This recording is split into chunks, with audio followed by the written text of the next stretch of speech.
es gran amiga que ha estado con nosotros, que es la doctora Paloma Mendoza Cortés, quien les daré una breve reseña para que recuerden.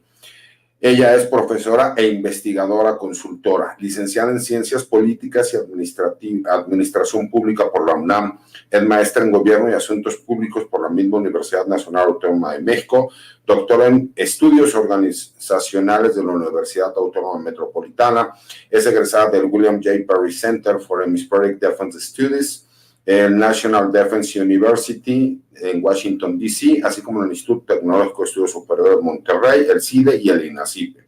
Ha sido profesora en el Heroico Colegio Militar, en la Escuela de Inteligencia del Centro de Estudios del Ejército y Fuerza Aérea, en la CEFA, en la Comisión Nacional de Seguridad, entre otros. Paloma Mendoza ha sido conferencista invitada del Centro de Estudios Superiores Navales, SNAP, y la Asociación de Egresados del Colegio de Defensa Nacional. Paloma Mendoza ha publicado diversos artículos científicos en publicaciones indexadas internacionales y forma parte de una nueva generación de mujeres analistas de seguridad. Se especializa en temas de seguridad nacional, de Fuerzas Armadas Mexicanas, inteligencia, hibridación de los conflictos bélicos y empresas de militares privados. Actualmente es miembro del Forward Georgetown University, es vicepresidenta de Estudios de Seguridad, Defensa e Inteligencia en DR Cuervo Consultores. De igual forma, es directora de Coordinación de Análisis en MB Consulting y columnista del portal en temas de seguridad Campo Marte. Mi querida Paloma, ¿cómo estás? Buenas tardes, te saludo. Hola, ¿qué tal, César? Muy buenas tardes a todos. Feliz de estar otra vez en tu programa. Ya hacía tiempo que no me invitabas. Lo que pasa es que andas muy ocupada, hombre, y que no ves que nosotros andamos de moda, pues entonces, pues ya sabes, hay que darle vuelta a la baraja, pero sí, siempre regresamos a nuestros orígenes. Oye, mi tema, hay un tema que me interesa mucho y compartes con la gente, y es de lo que nos vas a hablar ahorita, ¿no? Del 55 aniversario del plan DN3E, cómo nace este plan, y que desafortunadamente por cuestiones de derechos de autor no vamos a poder pasar un video que era importante para nosotros que la gente pudiera ver cuando este plan de N3 fue incluso exportado a los Estados Unidos para ayudar con la catástrofe de lo que pasó allá en Nueva Orleans. Pero ahora sí que el tiempo es tuyo y te dejo el micrófono, mi querida Paloma.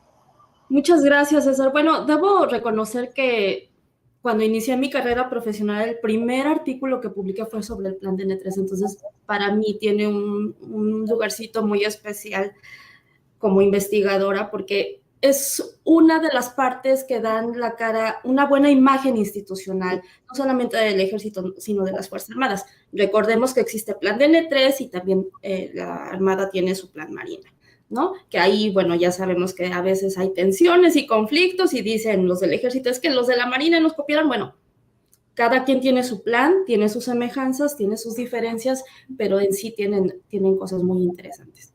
Primero les voy a dar un esbozo general de por qué recibe ese nombre de plan de N3. En el contexto, ustedes saben que yo soy muy analítica, yo siempre me voy a la historia, a los orígenes, a la evolución y después hablamos de la actualidad. Entonces, si por favor pueden, les hice una pequeña presentación, si por favor me pueden ayudar. Bueno, ahí está la portada. Siguiente, por favor. ¿Qué es el plan de N3? Bueno, como ustedes recordarán, tanto en la Constitución de los Estados Unidos Mexicanos y la Ley Orgánica del Ejército y Fuerza Aérea Mexicanos, se establecen las 5 misiones constitucionales a las cuales responden las Fuerzas Armadas. El plan de N3 en sí, si se dan cuenta, el inciso C y E responde a esas necesidades, tanto de auxilio a la población en casos de desastre, como en caso de desastre, el mantenimiento del orden y auxilio. Y bien, la reconstrucción, aunque también, si se dan cuenta, nos puede ayudar con el inciso B, que es la seguridad interior, que es otra de las actuales funciones a las cuales se están dedicando las Fuerzas Armadas. Y de soberanía, ¿por qué? ¿Por qué un desastre natural puede ser considerado como un asunto de seguridad nacional? Porque incrementa la vulnerabilidad. Un desastre natural de cualquier origen puede ser un foco incluso de levantamientos armados, de desgobierno, o sea, puede ser algo muy, muy grave que se puede incrementar el nivel de peligrosidad en muy poco tiempo. Entonces, por eso el ejército hace eso. Siguiente, por favor. Ahora, los planes de defensa nacional parten de la doctrina de defensa y bueno, ¿Qué es la doctrina de defensa? Recordemos que después, bueno, de la Segunda Guerra Mundial, existió un conflicto que se llamaba Guerra Fría, que era un enfrentamiento entre Estados Unidos y Rusia, que entonces se llamaba Unión de Repúblicas Soviéticas Socialistas, ¿no? Que sigue hasta la actualidad. Pero, ¿qué fue lo que hizo México? Recordarán ustedes que México participó en la Segunda Guerra Mundial ya casi al final. No fue una gran participación, pero sí fue significativa. Tanto lo fue que enviamos, el gobierno de México envió al Escuadrón 201 y de hecho ahí tienen su monumento en Filipinas, tienen su monumento ahí en el bosque de Chapultepec. Entonces, México en esta coyuntura de la Guerra Fría crea en 1956 el primer Plan Militar de Defensa Nacional, que es el antecedente en el cual se contiene la doctrina de defensa de México. Ahora, existen varias versiones sobre, bueno, qué pasó con ese plan o qué contiene ese plan. Voy a darles unos lineamientos muy generales. Yo entiendo que hay personas que dicen, no, es que cada plan es diferente, y hay otros que dicen, no, es que el DN1, DN2, DN3, DN4, DN5, DN6 son las actualizaciones del plan. Existen esas dos versiones, cada quien puede quedarse con la versión que más le parezca, pero yo les voy a presentar aquí como que la fusión y el sincretismo de las dos versiones. Entonces tenemos el plan DN1, es en donde descansa la defensa de agresor externo. ¿A qué nos referimos esto? En el caso de hipótesis de guerra en el cual México sea agredido por una potencia extranjera, por un país extranjero, pues sería la respuesta a la agresión inicial. El plan de N2 son las misiones de seguridad interna, que en un momento se llegaron a traducir después al adversario interno. ¿Qué es esto? La subdivisión en comisiones operativas, tanto de narcotráfico y en su momento de contrainsurgencia.